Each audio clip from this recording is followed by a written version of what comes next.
Guillaume Laurent était assis seul dans son bureau privé, la pièce uniquement éclairée par la lueur pâle de l'écran de son téléphone. Une autre notification clignota. Dernier appel. Paiement immédiat requis. Montant dû, 12 700 €. Retard de 14 jours. Guillaume expira lentement, passant une main sur son visage. C'était la 4e alerte en moins d'1 heure. Il ne prit même pas la peine de l'ouvrir. Il connaissait déjà les chiffres par cœur. Sa dette avait dépassé le demi-million d'euros. Crédit à la consommation, prêteur sur gage aux taux exorbitants, paris sportifs qui étaient censés tout arranger mais qui n'avaient fait qu'aggraver la situation. Et cela n'incluait même pas les 80 000 € qu'il avait perdus la veille, en poursuivant un dernier miracle. Sa femme n'en savait rien. Béatrice Laurent dormait à l'étage, du moins le supposait-il. Béatrice, la femme à la tête d'un réseau florissant de résidences médicalisées de luxe pour personnes âgées à travers la Côte d'Azur. Béatrice, celle qui avait le vrai argent, les vrais actifs, la vraie stabilité. Aux yeux du monde extérieur, Guillaume Laurent était le mari solidaire d'une femme d'affaires accomplie. Calme, élégant, fiable. En réalité, il menait une double vie. Une carte bancaire que personne ne connaissait. Un téléphone qu'il gardait caché dans la boîte à gants de sa voiture. Un flux constant d'excuses concernant des réunions tardives et des conférences en province. Des mensonges empilés si soigneusement qu'ils ressemblaient presque à la vérité. Presque. Son téléphone vibra à nouveau. Cette fois, ce n'était pas un créancier. C'était un message de Juliette. « Quand est-ce que je peux te revoir ? Tu me manques. » Guillaume ferma les yeux un bref instant, puis tapa une réponse courte. « Bientôt. Laisse-moi juste un peu de temps. » Il posa le téléphone et s'adossa à son fauteuil. Son cœur battait la chamade, non pas de culpabilité, mais sous la pression. Les huissiers avaient commencé à appeler sur sa ligne professionnelle. Quelqu'un allait finir par parler. Ce n'était qu'une question de temps avant que Béatrice ne remarque que quelque chose n'allait pas. Et si Béatrice posait des questions, tout s'effondrerait. Le divorce n'était pas une option. Il le savait mieux que quiconque. Le contrat de mariage sur lequel les avocats avaient insisté était en béton armé, régime de la séparation de biens strict. Pas d'actifs communs, pas de propriété partagée, pas de filet de sécurité, rien. Guillaume se leva et traversa la pièce vers le coffre-fort mural. Il posa sa main sur la porte en métal froid, pensant aux documents qu'il avait vus à l'intérieur quelques jours plus tôt. C'est à ce moment-là que la peur commença à se transformer en autre chose, quelque chose de plus froid, quelque chose qui ressemblait à une solution. Béatrice Laurent n'avait pas hérité de sa vie. Elle l'avait construite. Guillaume était entré dans sa vie pendant une période calme. Elle était fatiguée, seule d'une manière que le succès ne peut réparer.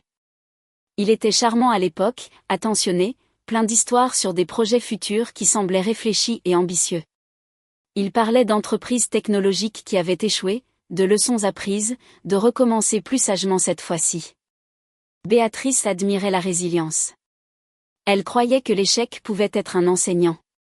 Lorsqu'ils se marièrent, son notaire insista pour un contrat de mariage. Béatrice hésita d'abord, craignant que cela ne signale de la méfiance. Guillaume la rassura, disant qu'il l'aimait elle, pas son argent. Le document fut signé malgré tout. Chaque actif que Béatrice possédait avant le mariage restait le sien. Chaque propriété, chaque compte, chaque action. S'il divorçait un jour, Guillaume repartirait avec ce qu'il avait apporté dans le mariage, c'est-à-dire très peu. Au fil des ans, Béatrice devint plus occupée. Guillaume devint plus silencieux. Il assistait aux événements, souriait pour les photos et écoutait les gens féliciter sa femme. Lors des dîners, on le présentait comme un soutien, chanceux, bien placé. Personne ne remarquait à quel point son sourire se crispait. Personne ne remarquait à quel point il parlait rarement de lui-même. Et Béatrice ne remarqua jamais avec quelle attention il comptait tout ce qu'elle avait. Juliette Renard avait 22 ans et croyait encore que le timing pouvait tout arranger. Elle travaillait dans une boutique de créateurs au sein d'un centre commercial haut de gamme à Nice, pliant des chemisiers en soie et accueillant les clients avec une chaleur exercée. Elle rêvait d'ouvrir un petit café un jour, quelque chose de confortable et créatif, un endroit qui lui appartiendrait. Guillaume Laurent entra dans le magasin un après-midi calme, cherchant un cadeau d'anniversaire. Il posa des questions. Il écouta. Il sourit comme un homme qui se sentait invisible. En une semaine, il se retrouvait pour prendre un café. Guillaume parlait d'un mariage difficile, d'une femme consumée par le travail, du sentiment d'être un fantôme dans sa propre maison. Il ne mentionna jamais sa richesse. Il ne mentionna jamais le contrat de mariage. 2 semaines plus tard, il dit à Juliette qu'il était amoureux. Il lui promit un avenir qui semblait simple et beau. Un appartement en centre-ville, son propre café, une vie où elle ne se sentirait jamais petite ou ignorée. Dès que j'aurai réglé les choses avec mon mariage, dit-il en la serrant contre lui. Juliette le crut. Elle n'avait aucune raison de ne pas le croire. Guillaume ne semblait jamais distrait avec elle. Il ne vérifiait jamais son téléphone. Il ne parlait jamais d'argent sauf pour dire que c'était compliqué. Sa mère, Patricia Renard, n'était pas convaincue. Elle avait déjà vu des hommes comme Guillaume. Des hommes mariés avec des excuses qui avaient toujours besoin de plus de temps. Mais Juliette balaya les avertissements. Elle se dit que c'était différent, que Guillaume était différent. Elle ne savait pas que tout ce qu'il promettait était construit sur quelque chose qu'il ne possédait pas et qu'il devenait désespéré de prendre. Le coffre-fort mural n'était pas quelque chose que Guillaume utilisait souvent. Il avait été installé des années auparavant sur l'insistance de Béatrice, un endroit pour les actes notariés, les contrats et les documents qu'elle ne voulait pas laisser traîner dans la maison. Guillaume ne connaissait le code que parce qu'elle lui faisait assez confiance pour le partager. Cet après-midi-là, Béatrice était encore au travail lorsque Guillaume l'ouvrit. Il se dit qu'il cherchait juste un document fiscal, quelque chose d'inoffensif, quelque chose de nécessaire. Mais ses mains bougeaient avec détermination, feuilletant les dossiers plus vite que nécessaire. C'est là qu'il le vit. Le testament. Guillaume resta parfaitement immobile en le lisant une fois, puis une autre, lentement, soigneusement. Si Béatrice Laurent venait à décéder, tous les biens qu'elle possédait seraient transférés à une seule personne. Lui. Pas de frères et sœurs listés, pas d'œuvre caritative, pas d'associés, juste Guillaume Laurent, nommé son légataire universel. Son cœur commença à s'emballer, non pas de peur, mais de clarté. Toutes les dettes, tous les huissiers, toutes les nuits à fixer son téléphone en se demandant comment s'échapper. Tout cela avait une fin maintenant. Une fin unique et terriblement propre. Il referma le dossier et le remit exactement là où il avait été. Le coffre se referma avec un bruit sourd qui sembla plus fort qu'il n'aurait dû l'être. Ce soir-là, Guillaume parla à peine au dîner. Béatrice remarqua sa distraction, mais supposa qu'il était fatigué. Elle parla d'un nouvel établissement qu'elle voulait ouvrir près de la côte, des défis de recrutement, des plans à long terme. Guillaume hocha la tête, écouta, calcula. Dans son esprit, les chiffres se réorganisaient. Un demi-million de dettes disparaissaient. Le café de Juliette apparaissait. Un nouveau départ prenait forme. L'idée n'arriva pas comme un choc. Elle s'installa tranquillement comme quelque chose qui avait attendu. Guillaume se dit qu'il n'était pas une mauvaise personne, juste une personne piégée, juste quelqu'un forcé dans un coin. Et les coins, raisonna-t-il, sont là où les gens prennent des décisions difficiles. À la fin de la semaine, il avait choisi un restaurant, leur préféré, au bord de l'eau, un endroit où Béatrice se sentait détendue, heureuse, en sécurité. Guillaume se dit que ce n'était qu'un dîner. Mais au fond, il savait que c'était tout autre chose. Le restaurant se trouvait le long du port, enveloppé d'une lumière douce et d'une élégance tranquille. Béatrice aimait cet endroit. C'était là qu'il célébrait les promotions, les anniversaires, des moments qui ressemblaient autrefois à des étapes importantes au lieu de souvenirs. Lorsque Guillaume suggéra d'y dîner, elle sourit comme elle le faisait autrefois, surprise et ravie. Cela ressemblait à un retour à quelque chose de familier. Elle s'habilla soigneusement ce soir-là, choisissant une simple robe en soie et attachant ses cheveux en arrière comme Guillaume disait toujours qu'il aimait. Dans la voiture, elle chercha sa main, reconnaissante pour ce rare moment ininterrompu ensemble. « Nous me manquons », dit-elle doucement. Guillaume sourit et pressa ses doigts. « Moi aussi. » À l'intérieur, tout semblait sans effort.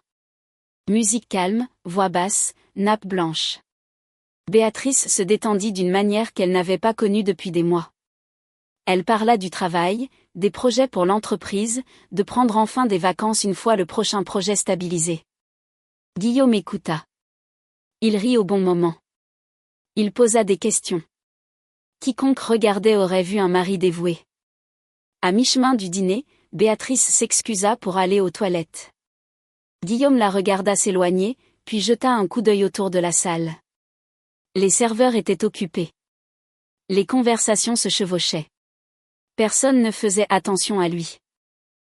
Lorsque Béatrice revint quelques minutes plus tard, il était assis exactement comme avant, son expression neutre, sa posture détendue. Ils levèrent leur verre. « À nous » dit Béatrice. « À nous » répondit Guillaume. Elle but quelques gorgées, ignorant que quelque chose avait changé. Pendant un moment, rien ne se passa. Ils terminèrent leur repas. Béatrice rit d'une histoire que Guillaume raconta à propos d'une réunion client. Elle s'adossa à sa chaise, confortable, confiante, satisfaite. Puis elle s'arrêta au milieu d'une phrase.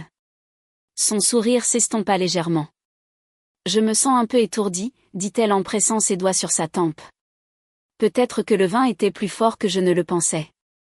Guillaume se leva immédiatement, l'inquiétude déjà peinte sur son visage. « Allons prendre l'air, dit-il. Je te ramène à la maison ou aux urgences si tu veux. » Béatrice hocha la tête, soulagée qu'il prenne les choses en main. Elle ne remit jamais en question la façon dont il la guidait vers la sortie. Elle ne remit jamais en question la direction que la voiture allait bientôt prendre. Elle lui faisait totalement confiance.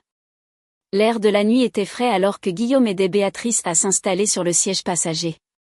Elle s'adossa, respirant un peu plus vite que la normale, sa peau pâle sous les lampadaires. Guillaume attacha sa ceinture de sécurité avec des mains prudentes, ses mouvements calmes et précis. « Je vais te faire examiner, dit-il. Reste juste avec moi. » Béatrice hocha la tête. Elle faisait plus confiance à la fermeté de sa voix qu'à ses propres sens. Alors que la voiture s'engageait sur la route, les lumières de la ville devinrent floues derrière la fenêtre.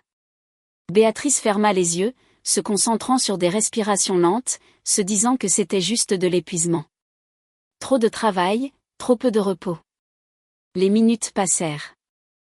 Puis elle rouvrit les yeux. « Guillaume » dit-elle doucement, sa voix instable. « Ça ne me dit rien ici. » Il garda les yeux sur la route. Les raccourcis sont plus rapides à cette heure-ci. La voiture tourna. Le goudron céda la place au gravier. Les lampadaires disparurent. L'obscurité se pressa des deux côtés alors que la route se rétrécissait. Le cœur de Béatrice commença à battre fort. « Ce n'est pas le chemin des urgences », chuchota-t-elle. Guillaume ne répondit pas. Sa main glissa faiblement sur la console, essayant de l'atteindre. Ses doigts semblaient engourdis, insensibles. La panique monta, vive et soudaine. « Guillaume, s'il te plaît », dit-elle. Quelque chose ne va pas. La voiture ralentit, les arbres se refermèrent autour d'eux, leurs ombres s'étirant sur le capot. Guillaume arrêta le véhicule et coupa le moteur. Le silence fut immédiat et absolu. Il la regarda enfin, non pas avec inquiétude, non pas avec chaleur, mais avec un calme qui lui glaça le sang. Béatrice déglutit difficilement, sa respiration superficielle. « Guillaume » dit-elle à nouveau, à peine audible. C'est alors qu'elle réalisa que l'homme à côté d'elle ne faisait plus semblant. Et ce qui se passait n'était pas un accident. Guillaume ouvrit sa porte et sortit de la voiture, se déplaçant avec un calme qui semblait irréel. Béatrice essaya de détacher sa ceinture, mais ses mains refusaient de coopérer. Son corps semblait lourd et distant, comme s'il ne lui appartenait plus tout à fait. Guillaume contourna la voiture jusqu'à son côté et ouvrit la porte. « Qu'est-ce que tu fais » demanda-t-elle, sa voix tremblante. Il ne répondit pas tout de suite. Il se pencha et détacha doucement la ceinture de sécurité, puis prit son bras et l'aida à sortir de la voiture. Ses jambes flanchèrent au moment où ses pieds touchèrent le sol. Le gravier était froid sous ses genoux alors qu'elle s'effondrait. « Je me sens malade » chuchota Béatrice. « S'il te plaît, emmène-moi à l'hôpital. » Guillaume la regarda un long moment. Puis il soupira comme s'il était fatigué de retenir quelque chose. Je ne t'ai pas emmené ici par erreur, dit-il calmement. Béatrice le fixa, essayant de comprendre ses mots. Je me noie, Béatrice, continua-t-il. Dette, appel, menace. J'ai tout essayé pour arranger ça. Rien n'a marché. Son cœur s'emballa. Guillaume, qu'est-ce que tu dis? J'ai trouvé ton testament, dit-il. Et j'ai tout compris. La vérité atterrit lentement, puis tout d'un coup. Tu as planifié ça, dit Béatrice, la voix brisée. Guillaume hocha la tête une fois, sans colère, sans honte. Tu ne m'as jamais vu, dit-il. Je me tenais à côté de toi pendant que tout le monde te louait. Ton succès, ta force, et j'étais juste là à sourire, silencieux. Elle secoua la tête, des larmes coulant sur son visage. Je t'aimais. Il la regarda avec quelque chose proche de l'indifférence. Je ne t'ai jamais aimé, dit-il. Tu étais pratique, sûr, et maintenant tu es ma porte de sortie. Béatrice essaya de ramper vers lui, mais sa force avait disparu. S'il te plaît, chuchota-t-elle. Guillaume recula. Ça finit ce soir, dit-il. Puis il se détourna. Le bruit de la portière qui se fermait sembla définitif. Et quand le moteur démarra, Béatrice sut qu'il la laissait là, seule dans le noir, pour disparaître. Le bruit du moteur s'estompa au loin, ne laissant que le vent et le bourdonnement sourd des insectes. Béatrice était allongée sur le côté, sa joue pressée contre le sol froid. Chaque respiration semblait superficielle et forcée. Ses pensées venaient par fragments, dérivant comme un signal faible. Elle essaya d'appeler, mais sa voix n'était qu'un murmure. Le temps perdit son sens. Juste au moment où l'obscurité commençait à se refermer complètement, un nouveau son la traversa. Un moteur bas, régulier, se rapprochant. Des phares apparurent au virage de la route, balayant les arbres puis ralentissant. Le véhicule avança de quelques mètres avant de s'arrêter. Une portière claqua. Des pas se précipitèrent vers elle. « Oh mon Dieu, vous êtes vivante ?» Béatrice força ses yeux à s'ouvrir. Un homme était agenouillé à côté d'elle, son visage tendu par l'alarme. Il semblait familier, bien que son esprit ait du mal à le remettre. Étienne Caron. Elle l'avait vu de l'autre côté des tables de conférence lors de panels industriels. Toujours vif, toujours composé. Un concurrent, pas un ami. Poison. Elle réussit à chuchoter. Étienne n'hésita pas. Il enleva sa veste et l'enroula autour de ses épaules, vérifiant sa respiration, son pouls. « On vous trouve de l'aide tout de suite, dit-il fermement. Il la souleva avec précaution comme si elle ne pesait rien et la porta vers son SUV. Béatrice sentit qu'elle s'évanouissait, mais sa prise était solide, réelle. Alors qu'il l'attachait sur la banquette arrière, il sortit son téléphone. « Maman, c'est Étienne, dit-il rapidement. J'amène une patiente critique. Empoisonnement possible. On a besoin que tout soit prêt. » Une voix calme répondit immédiatement. « Compris. Je vous attends. » Le SUV démarra rapidement, fendant la nuit. Pour la première fois depuis que la voiture s'était arrêtée, Béatrice s'autorisa à croire une chose. Elle pourrait survivre. Béatrice se réveilla au rythme régulier des moniteurs et à l'odeur nette et propre de l'antiseptique. Pendant un moment, elle ne sut pas où elle était. Puis la mémoire revint par morceaux. Le restaurant, la route. La voix de Guillaume dans le noir. « Vous êtes en sécurité ?» dit doucement une femme. Béatrice tourna la tête et vit le docteur Viviane Caron debout à côté du lit, les cheveux argentés tirés en arrière, les yeux calmes et concentrés. « Vous avez été amené juste à temps, continua-t-elle.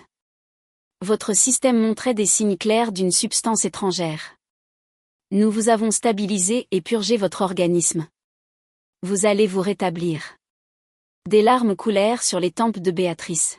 « Je suis vivante. » « Tout à fait, » répondit le docteur Caron. « Mais pour l'instant, vous devez rester invisible. » Étienne se tenait près de la porte, les bras croisés, son expression indéchiffrable. « Si Guillaume sait que vous avez survécu, il détruira les preuves ou disparaîtra. » Étienne dit, « En ce moment, il pense avoir réussi. C'est notre avantage. » Béatrice hocha lentement la tête. Elle comprenait. En quelques heures, un plan commença à se former. La capitaine Marine Benoît de la police judiciaire arriva discrètement ce soir-là. Pas d'uniforme, pas de paperasse visible.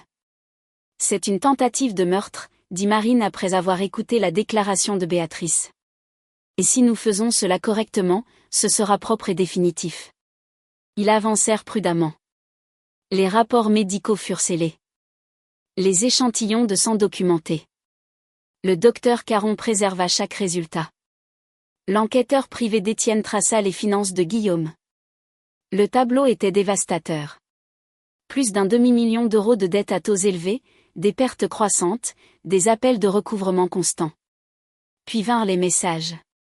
Les textos de Guillaume à Juliette peignaient un tableau clair. Promesses, échéances. Un message ressortait. Tout sera réglé bientôt.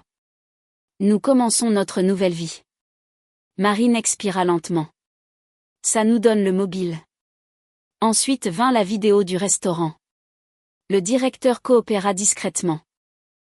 Les caméras montraient Béatrice quittant la table. Guillaume seul. Un bref mouvement de sa main vers son verre. 10 secondes, c'était tout ce qu'il fallait. C'était suffisant. Béatrice s'adossa contre les oreillers alors que la vérité s'assemblait autour d'elle. Guillaume avait tout planifié. Et maintenant, pour la première fois, il n'avait aucune idée que les règles du jeu avaient changé. 3 jours plus tard, Guillaume Laurent reçut l'appel qui l'attendait. La voix au bout du fil était professionnelle et calme. Un représentant d'une banque de gestion de patrimoine privé présenta ses condoléances pour sa perte. Ils expliquèrent que la succession de sa femme nécessitait une consultation préliminaire. Guillaume les remercia, sa voix lourde et exercée. Lorsque l'appel se termina, il resta parfaitement immobile pendant plusieurs secondes. Ça a marché. Il se doucha soigneusement ce matin-là, choisissant son meilleur costume. Dans le miroir, il s'exerça à une expression retenue, un chagrin sans drame, une tristesse sans suspicion. À la banque, les sols en marbre résonnaient sous ses chaussures. Il fut escorté vers une salle de conférence calme au 3e étage. Salle de conférence 7. Il ajusta sa cravate et frappa. « Entrez », dit une voix de femme. Guillaume ouvrit la porte et se figea. Béatrice était assise à la longue table, palme et droite, les yeux stables et clairs. Vivante. Pendant un bref instant, son esprit refusa de traiter ce qu'il voyait. « Ce n'est pas possible », chuchota-t-il. Avant qu'il ne puisse reculer, la porte se referma derrière lui. La capitaine Marine Benoît se tenait près de la fenêtre, son insigne visible dans sa main. 2 officiers bloquaient la sortie. « Guillaume Laurent », dit Marine calmement, « vous êtes en état d'arrestation pour tentative de meurtre. » Ses jambes faiblirent. Il chercha le dossier d'une chaise mais le manqua. Béatrice se leva et posa un dossier sur la table. « Ceci est la demande de divorce, dit-elle doucement. Déposée pour tentative d'homicide, fraude et infidélité. » La bouche de Guillaume s'ouvrit, mais aucun son ne sortit. « En vertu du contrat de mariage, continua Béatrice, vous ne recevez rien. Pas 1 euro, pas d'avenir. » Les menottes cliquetèrent. Guillaume comprit enfin. Il était entré en s'attendant à un héritage. Au lieu de cela, il était entré dans la vérité. La salle d'audience était silencieuse lorsque le juge lut la sentence. Guillaume Laurent se tenait immobile, les mains jointes devant lui, le visage vidé de toute couleur. Les arguments étaient épuisés depuis des semaines. Les preuves avaient parlé d'elles-mêmes. Les dossiers financiers, les messages, la vidéo, les rapports médicaux. Il ne restait plus rien à expliquer. La sentence fut ferme. 18 ans de réclusion criminelle. Alors qu'il était emmené, Guillaume se tourna une fois, cherchant dans la salle. Ses yeux trouvèrent Béatrice une brève seconde. Elle ne regarda pas en retour. Pour elle, l'homme qu'il avait laissé sur le bord d'une route sombre n'existait plus. Dehors, l'air semblait différent, plus léger. Béatrice se tenait sur les marches du palais de justice, laissant le soleil toucher son visage. La peur qui avait vécu dans sa poitrine pendant des mois desserra enfin son emprise. Étienne attendait à proximité, respectueux, silencieux. « C'est fini », dit-il doucement. Béatrice hocha la tête. Oui, c'est fini. Le divorce fut finalisé la même semaine. Le contrat de mariage tint exactement comme écrit. Guillaume repartit sans rien, sans actif, sans réclamation, sans levier. Béatrice réécrivit son testament le jour même. Elle retourna à son entreprise avec une clarté qu'elle n'avait jamais connue. Des limites plus fortes, une surveillance plus stricte, un respect renouvelé pour ses propres instincts. Juliette envoya un message par l'intermédiaire de son avocat, des excuses, une promesse de reconstruire sa vie différemment. Béatrice l'accepta sans amertume. La guérison ne vint pas du jour au lendemain, mais elle vint doucement. Honnêtement, si cette histoire vous rappelle quelqu'un qui a fait confiance trop profondément ou ignoré un avertissement silencieux en lui-même, partagez-la et dites-moi ceci, d'où nous écoutez-vous ?